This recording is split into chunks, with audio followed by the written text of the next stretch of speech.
се работи за повторување на историјата. Значи 2011 и 2013 владата на Република Македонија донесе два противуставни закони со кои сакаше да изврши интервенција, односно реформа на универзитетот или подобро речено да стави рака на универзитетот. Морам да кажам дека и тогаш и сега тврдам дека таа реформа можеби или ќе добијат краткорочно, долгорочно нема да ја добијат заради тоа што универзитетот сакал некој да свати или не сакал да свати е Ватикан, ректорот сака некој да свати или не сака да свати е папа.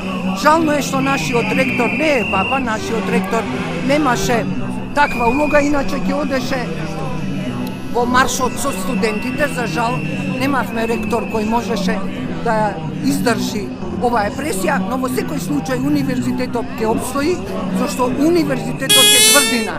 Без универзитет нема просперитет оваа држава.